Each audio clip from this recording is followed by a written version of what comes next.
Hello friends, advance geography চ্যানেলে তোমাদের সবাইকে স্বাগত। তোমরা এর আগের ক্লাসগুলোতে দেখছো যে আমি তোমাদের ওয়েস্ট বেঙ্গলের যে জিওগ্রাফি রয়েছে সেই ওয়েস্ট বেঙ্গল জিওগ্রাফির ওপর তোমাদের যে WBCS এর প্রিভিয়াস ইয়ারের কোয়েশ্চেন রয়েছে সেগুলো আমি তোমাদের আলোচনা করছি। অলরেডি 50টা ভেরি ইম্পর্টেন্ট কোয়েশ্চেন তোমাদের আলোচনা করা হয়ে গেছে এবং ওই 50টা কোয়েশ্চেনের মধ্যেই তোমরা দেখেছো যে কত কোয়েশ্চেন তোমাদের রিপিট হয়েছে। আজকে আমি তোমাদের পরবর্তী 25 কোয়েশ্চেন করাবো, যেগুলো তোমাদের যে কোনো সরকারি চাকরির পরীক্ষায়, সেটা স্টেট গভর্নমেন্ট হোক বা সেন্ট্রাল গভর্নমেন্ট হোক, সবকটি চাকরির পরীক্ষা কিন্তু তোমাদের জন্য ভেরি ইম্পর্টেন্ট ওয়েস্ট বেঙ্গল থেকে।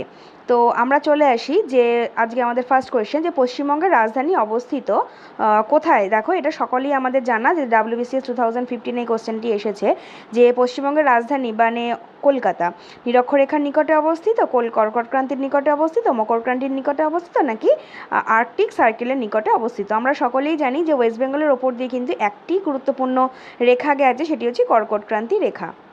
তো কলকাতার কাছাকাছি কিন্তু কর্কটক্রান্তির রেখাই রয়েছে, এটা আমাদের সকলেরই জানা। নেক্সট কোশ্চেনে আমরা চলে আসি। দেখো যে কলকাতা এবং লন্ডনের মধ্যে সময়ের পার্থক্য হচ্ছে কতক্ষণের। কলকাতা 5 ঘন্টা বেশি এগিয়ে, কলকাতা 3 ঘন্টার বেশি এগিয়ে, কলকাতা 15 মিনিট এগিয়ে, নাকি কলকাতা 10 মিনিট পিছিয়ে। এটা দেখো WBCS 2015 এসেছে এই কোশ্চেনটা। তো এখানে রাইট অ্যান্সার হবে কলকাতা 5 ঘন্টার বেশি এগিয়ে। কলকাতা এবং লন্ডনের মধ্যে কলকাতা কিন্তু 5 ঘন্টার সময় এগিয়ে। তো এটাও ভেরি ইম্পর্টেন্ট একটি কোশ্চেন। নেক্সট দেখো রয়েছে পশ্চিমবঙ্গে বর্ষার মূল কারণ কি।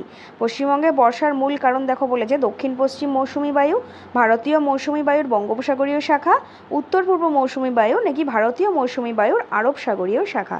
এটাও দেখো WBCS 2015 এসেছে এবং এর আগেও আমরা কোশ্চেনটা দেখেছি। তো পশ্চিমবঙ্গের বর্ষার মূল কারণ হবে কিন্তু ভারতীয় মৌসুমি বায়ুর বঙ্গোপসাগরীয় শাখা। বঙ্গোপসাগরীয় শাখা থেকেই কিন্তু যে জলীয় বাষ্পপূর্ণ মৌসুমি বায়ু সেটা ওয়েস্ট বেঙ্গলে প্রবেশ করে, এটা আমাদের সকলেরই জানা। নেক্সট কোশ্চেন রয়েছে দেখো যে পশ্চিমবঙ্গের সর্বাধিক উন্নত মানের যে শিল্প কাজে ব্যবহৃত কয়লা সেটি কি। এটা দেখো WBCS 2015 এসেছে এই কোশ্চেনটা। এখানে কি বলেছে, লিগনাইট, অ্যান্থ্রাসাইট, বিটুমিনাস, নাকি উপরিক্ত কোনোটিই নয়। আমরা জানি যে কয়লার যে ভাগ, সেই ভাগটি হচ্ছে ফার্স্ট, এটা হচ্ছে পিটটা এখানে দেওয়া নেই।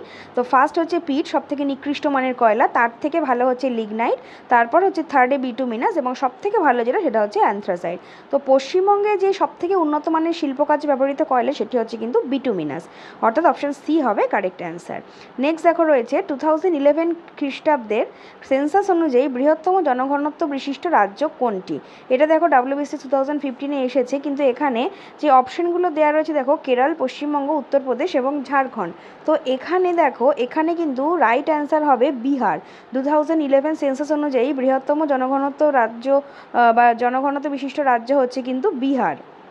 কারণ এখানে 2011 সেন্সাসের অনুসারে এখানে কিন্তু 1102 জন প্রতি বর্গ মিটারে জনঘনত্ব। তো সেখানে পশ্চিমবঙ্গ হচ্ছে 2011 সেন্সাস অনুযায়ী এটি হচ্ছে দ্বিতীয় বৃহত্তম, যেটা হচ্ছে পশ্চিমবঙ্গের ক্ষেত্রে 1029 জনঘনত্ব প্রতি বর্গ মিটারে। তো এখানে অপশানগুলো যেহেতু ভুল আছে, তাই 2011 খ্রিস্টাব্দের সেন্সাস অনুযায়ী বৃহত্তম জনঘনত্ব বিশিষ্ট রাজ্য হলো বিহার এবং সেকেন্ড বৃহত্তম জনঘনত্ব বিশিষ্ট বা দ্বিতীয় বৃহত্তম জনঘনত্ব বিশিষ্ট রাজ্য হবে কিন্তু এখানে পশ্চিমবঙ্গ। তাহলে আমরা নেক্সট কোশ্চেনে চলে আসি। দেখো যে পশ্চিমবঙ্গের সর্বোচ্চ শৃঙ্গটি নিচের কোন পর্বত শ্রেণীর অংশভুক্ত। দার্জিলিং পর্বত শ্রেণী, সিঙ্গালীলা পর্বতশ্রেণী, জয়ন্তী পাহাড়, নাকি কোনোটি নয়। এটা দেখো WBCS 2016 এসেছে এই কোশ্চেনটা। তো আমরা জানি যে পশ্চিমবঙ্গের সর্বোচ্চ শৃঙ্গ হচ্ছে সান্দাকফু, যেটি কিন্তু সিঙ্গালীলা পর্বতশ্রেণীর অন্তর্গত। ভেরি ইম্পর্টেন্ট এবং আমাদের সকলেরই জানা। নেক্সট কোশ্চেন রয়েছে দেখো পশ্চিমবঙ্গের পশ্চিমাংশের দীর্ঘতম নদীর নাম কি। নারায়ণ, সুবর্ণরেখা, দামোদর, নাকি কয়না। WBCS 2016 এসেছে এই কোশ্চেনটা এবং এটাও আমাদের সকলেরই জানা যে পশ্চিমবঙ্গের পশ্চিম দিকের যে দীর্ঘতম নদী সেটি হচ্ছে কিন্তু দামোদর নদী। নেক্সট রয়েছে দেখো সিঙ্গালীলা ন্যাশনাল পার্ক পশ্চিমবঙ্গের কোথায় অবস্থিত। WBCS 2016 কোয়েশ্চেন দেখো দার্জিলিং, আলিপুরদুয়ার, কোচবিহার, নাকি উত্তর দিনাজপুর। এখানে কিন্তু অপশান এ হয়ে যাবে কারেক্ট অ্যান্সার, দার্জিলিং। যে সিঙ্গালীলা ন্যাশনাল পার্ক কিন্তু দার্জিলিংয়ে অবস্থিত। নেক্সট রয়েছে দেখো পশ্চিমবঙ্গের কোন জেলার উপর দিয়ে কর্কটক্রান্তি রেখা গেছে। মুর্শিদাবাদ, নদিয়া, মালদা, নাকি পুরুলিয়া। WBCS 2016 question. এখানেও দেখো অপশানগুলো কনফিউজিং রয়েছে, যেমন পশ্চিমবঙ্গের নদিয়া, পুরুলিয়া, বাঁকুড়া এবং বর্ধমান এই 4টি জেলার ওপর দিয়েই কিন্তু কর্কটক্রান্তি রেখা গেছে। তো সেখানে তোমাদের অপশন বিও হবে কারেক্ট অ্যান্সার, অপশন ডিও হবে কারেক্ট অ্যান্সার। তো নেক্সট রয়েছে দেখো পশ্চিমবঙ্গে কোন জেলায় সবথেকে বেশি তামাক উৎপাদন হয়। এখানে দেখো WBC 2016 এসেছে কোশ্চেনটা। অপশানগুলো কী কী? মুর্শিদাবাদ, মালদা, কোচবিহার নাকি বীরভূম। এখানে কিন্তু অপশান সি হবে কারেক্ট অ্যান্সার, কোচবিহার। কোচবিহার কিন্তু পশ্চিমবঙ্গে সবথেকে বেশি তামাক উৎপাদন কোচবিহারে হয়। নেক্সট রয়েছে দেখো যে 1911 থেকে 1921-এ পশ্চিমবঙ্গের জনসংখ্যা বৃদ্ধির হার কত ছিল। WBCS 2016 এসেছে এই কোয়েশ্চেনটা। অপশানগুলো কী কী? 6.31%, 1.77%, 4.99% নাকি 2.91%। এখানে অপশান ডি হবে কারেক্ট অ্যান্সার, 2.91%। নেক্সট দেখো রয়েছে পশ্চিমবঙ্গে কোন ধরনের জলবায়ু লক্ষ্য করা যায়। এটা ভেরি ভেরি ইজি কোশ্চেন। এটা WBCS 2016 এসেছে এই কোশ্চেনটা, যে ক্রান্তীয় মৌসুমী প্রকৃতির, অর্ধ শুষ্ক প্রকৃতির, আর্দ্র প্রকৃতির নাকি শুষ্ক উপক্রান্তীয় প্রকৃতির। আমরা সকলেই জানি পশ্চিমবঙ্গে কিন্তু ক্রান্তীয় মৌসুমী প্রকৃতির জলবায়ু লক্ষ্য করা যায়। নেক্সট রয়েছে দেখো নিম্নলিখিত কোনটি পশ্চিমবঙ্গের প্রশাসনিক বিভাগের নাম নয়। সেটি কি? জলপাইগুড়ি, মালদা, কলকাতা নাকি বর্ধমান। WBCS 2017 question. তো বিভাগের এখানে বলেছে প্রশাসনিক বিভাগের নাম নয়, সেটা হচ্ছে কিন্তু কলকাতা। কলকাতা কিন্তু পশ্চিমবঙ্গের প্রশাসনিক বিভাগের নাম নয়। নেক্সট রয়েছে দেখো পশ্চিমবঙ্গের রাঢ় হলো একটি ভূপ্রাকৃতিক অঞ্চল যার অংশবিশেষ দেখা দেয় যে জেলায়। সেটি কি? কোচবিহার, নদিয়া, পশ্চিম মেদিনীপুর নাকি দক্ষিণ চব্বিশ পরগনা। এখানে কিন্তু অপশান সি হয়ে যাবে কারেক্ট অ্যান্সার, পশ্চিম মেদিনীপুর। এই কোশ্চেনটি কিন্তু WBCS 2017 এসছে এবং যে কোনো পরীক্ষায় very very important. Next question রয়েছে দেখো যে সাধারণভাবে গ্রীষ্মকালীন মৌসুমি বায়ু দক্ষিণবঙ্গে এসে পৌঁছায় কত তারিখের মধ্যে। জুন মাসের 1 থেকে 5 তারিখের মধ্যে, জুন মাসের 5 থেকে 10 তারিখের মধ্যে, জুন মাসের 10 থেকে 15 তারিখের মধ্যে নাকি জুন মাসের 15 থেকে 20 তারিখের মধ্যে। এখানে কিন্তু অপশন বি হয়ে যাবে কারেক্ট অ্যান্সার। আমরা সকলেই জানি যে মৌসুমি বায়ুর আগমনের দিন কিন্তু 5 জুন, অর্থাৎ 5 থেকে 10 তারিখের মধ্যে হবে কারেক্ট অ্যান্সার। নেক্সট রয়েছে দেখো পশ্চিমবঙ্গের মালভূমি অঞ্চলে মাঝে মাঝে খরা প্রত্যক্ষ হওয়ার কারণটি কি। এটা দেখো WBCS 2017 এসছে যে র্যাটলাইট জাতীয় মৃত্তিকা, খুব সীমিত বৃষ্টিপাত, মাত্রাতিরিক্ত বাষ্পীয় প্রস্বেদন নাকি অদক্ষ জল ব্যবস্থাপনা। এখানে কিন্তু অপশান সি হয়ে যাবে কারেক্ট অ্যান্সার, যে মাত্রাতিরিক্ত বাষ্পীয় প্রস্বেদন। সেই কারণে কিন্তু এই পশ্চিমবঙ্গের মালভূমি অঞ্চলে মাঝে মাঝে খরা প্রত্যক্ষ হয়। এখানে যে কোশ্চেনটি রয়েছে দেখো যে পশ্চিমবঙ্গের বদ্বীপ অঞ্চলে নিম্নলিখিত কোনটি আহরণ বা খনন করা হয়। এখানে অপশানটি ভুল আছে, এখানে হচ্ছে কোশ্চেনটি হবে হয় না, যে পশ্চিমবঙ্গের বদ্বীপ অঞ্চলে নিম্নলিখিত কোনটি আহরণ বা খনন করা হয় না। এর মধ্যে প্রাকৃতিক গ্যাস খনন করা হয় না, কর্দম খনন করা হয় না, বালি খনন করা হয় না নাকি ভৌমজল খনন করা হয় না। এই অপশান বি, সি, ডি এই তিনটি এখানে খনন করা হয়। তাহলে রাইট অ্যান্সার হবে প্রাকৃতিক গ্যাস, যে পশ্চিমবঙ্গের বদ্বীপ অঞ্চলে নিম্নলিখিত প্রাকৃতিক গ্যাস খনন করা হয় না। নেক্সট রয়েছে দেখো টোটো হলো এক প্রকার আদিম আদিবাসী যাদের পাওয়া যাবে কোথায়।